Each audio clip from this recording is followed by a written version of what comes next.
Science fiction.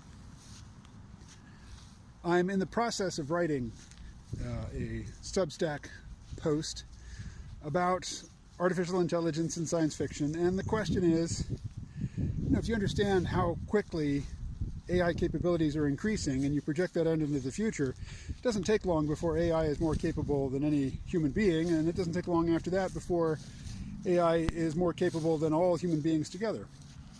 How do you write science fiction with that knowledge?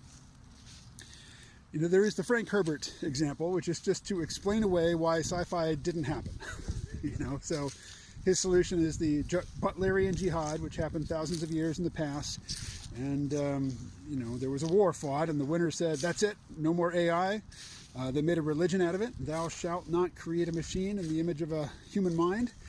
And, if you do, you're screwed. Unless, of course, you're the Ixians and you do it in secret and everybody's dependent on your tech. But then, what else can you do? Well, you can do what Greg Egan does and just bite the bullet and say, yeah, the human biological centric stage is over. Here's what humans are like now, or here's what humans' descendants are like now, and they're the main characters in this story, and let's just get on with it. That's a hard row to hoe because it's kind of hard to identify with a post-human character. So what else can you do? Well, you can just skiffy it up. Skiffy is sci-fi that isn't particularly thoughtful, it's not particularly speculative, it's not looking to explore any particular issues, it's just a fun, light tale using science fiction tropes like spaceships, laser guns, aliens, time travel. And, if you're writing skiffy and you're just pulling recognizable tropes out of the toy box, to play with in your fluffy adventure story, you don't have to be all that rigorous, all that consistent, all that thoughtful. Just have fun characters in interesting situations and then let them go. Just don't worry about it. And then there is another strategy, and this is the one I think Ian M. Banks employed it in the culture novels, and it's largely what I'm doing, in the science fiction that I'm writing, which all takes place out in the Kuiper Belt. And is that you just say, yeah, the artificial superintelligence is doing its thing somewhere, and in that place, humans don't really have any say. They're not the major decision makers, and if you go and try to follow what's happening in the artificial superintelligent controlled sphere, you just won't have a clue. You won't be able to follow it. There's nothing to really dig your mind into. It's just, you can't get a grip on it. So let's go away from the center of AI power off to the periphery and see what's happening out here. And that's what Ian M. Banks does in the Culture series, because the Culture is this, it's, what do they call it?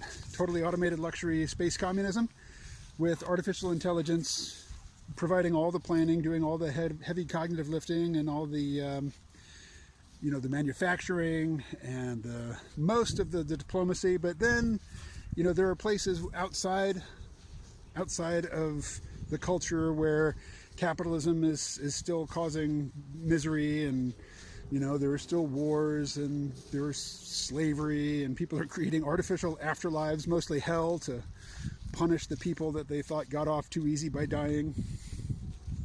And the Culture's opposed to that, and they have their secret intelligence organization called Contact. Well, Contact is like their, just their diplomatic wing, but then, the dirty deeds people are called Special Circumstances, and Special Circumstances figures heavily in the Culture novels, because if you just go to the heart of the Culture and hang out, it's boring.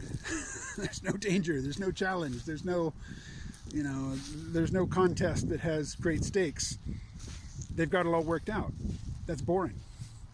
So in my Kuiper Belt novel, provisionally called or titled Fear and Loathing in the Kuiper Belt, artificial intelligence has, ASI basically has become like the vile offspring of Accelerando. They are beyond human comprehension. What they're doing makes no sense to us. And what's more, we don't even know what they're doing, because the humans in the story live out in the Kuiper Belt on the outside of a Dyson sphere that the ASI has built. I'm being viciously attacked by this monster.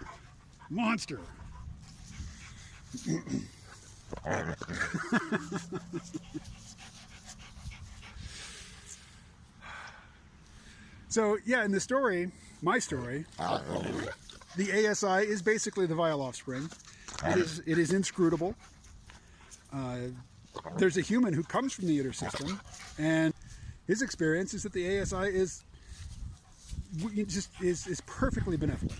It has done everything to give him the most pleasant, safe, fulfilling, enjoyable, uplifting experience of life possible, and he has voluntarily decided to leave that all behind and go out to the frontier.